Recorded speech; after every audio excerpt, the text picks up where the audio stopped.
Hello everyone, we're going to go ahead and talk about how to notch your shapes for your slot sculpture. So once you have all of your shapes for your emotion word cut out and colored on both sides, I'm using colored paper for this. This was a project from another year. Once you've added color for both sides, you are ready to start notching your shapes and building your slot sculpture. So basically you're doing all the prep work prior to building. All right, now a couple of things. So thing number one is I'm just going to share with you these pieces that are already previously notched by a student. So I'm not going to notch them for you, but you can kind of see how we have different size shapes. Okay, so I encouraged you guys to have like medium to larger size shapes. So I would say these are a little bit small. You can still build with them. It's just, you know, when you notch it on multiple places, it becomes a little bit harder to build with.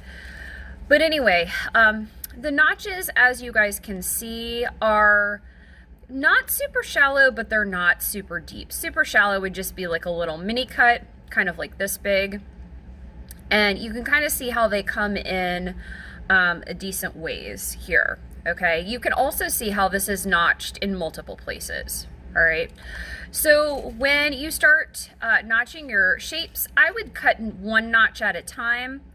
And as you start building and as you decide like what your sculpture is going to look like, you can then add more notches. So I would kind of just add it one notch at a time.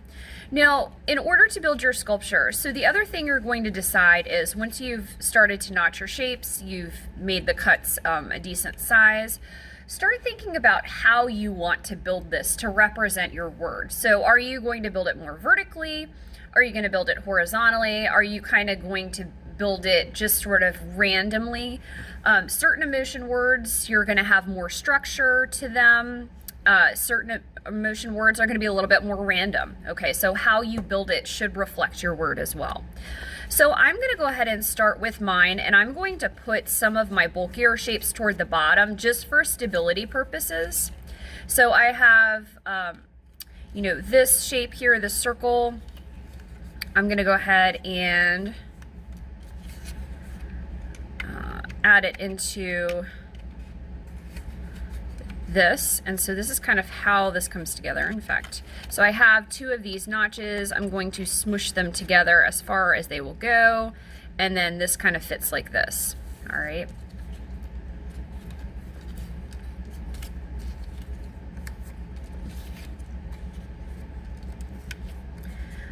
I have this notched here, so I'm going to try and add this here to see if I can balance it.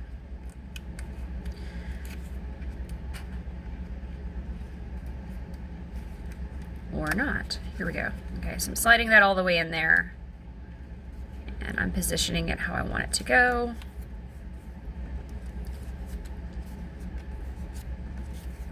Creating two notches and then sliding them together helps them fit together.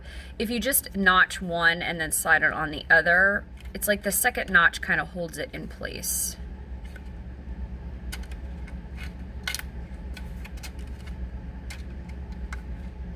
There we go.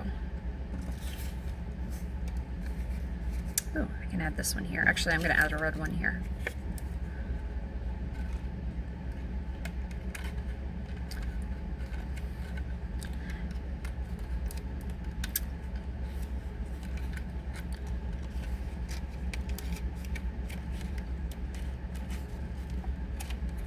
Here we go. I know you guys can't really see how I'm building this up. I'll try and do a different position in a second. In fact, you know what? I'm going to cut this video now because it's already 4 minutes and just share with you what I have.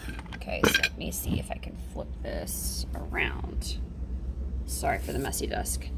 So you can see how I'm starting to build upward with this, and you can also see how the notches really do fit together and help it remain stable. You won't be able to anchor this to your table or to another piece of paper. So that means like tape it down, glue it down, anything like that. It does have to balance on its own. So thinking about, you know, putting some larger shapes toward the bottom, for stability purposes. All of these things are going to be things you guys have to think about as you are building your slot sculpture.